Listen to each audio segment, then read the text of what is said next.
New Sweden, Nya Sverige, was a short-lived Swedish colony established in the early 17th century along the Delaware River in North America.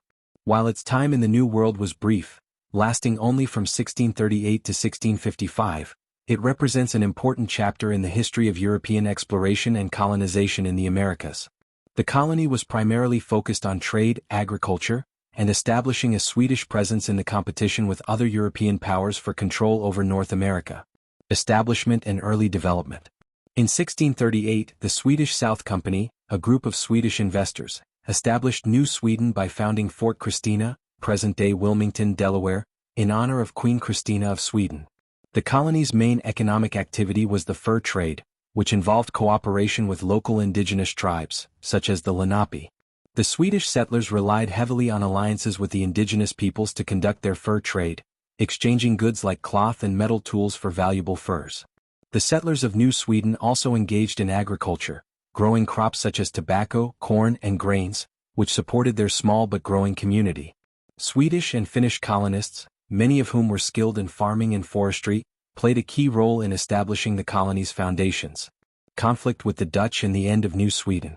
New Sweden's location, nestled between the Dutch-controlled New Netherland to the north and the English colonies to the south, led to inevitable conflicts.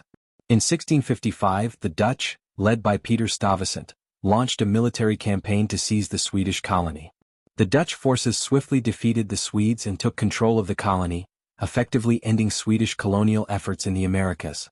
New Sweden was incorporated into the Dutch colony of New Netherland, which later became part of English territory after the English seized control in 1664.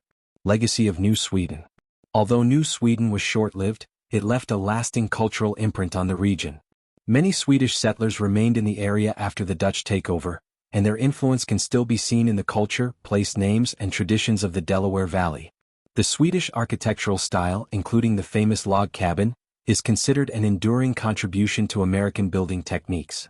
Moreover, the Swedish settlers helped establish a significant Swedish-American community in the U.S. that continues to thrive, particularly in areas like Delaware, Pennsylvania, and New Jersey. Conclusion. New Sweden's colonial experiment may have been brief, but its legacy endures. The Swedish presence in North America was an early example of European colonial ambitions, and while the colony itself was absorbed by other powers, its contributions to American culture, trade, and architecture are still recognized today. The story of New Sweden serves as a reminder of the many, sometimes forgotten, chapters of European colonization in the Americas.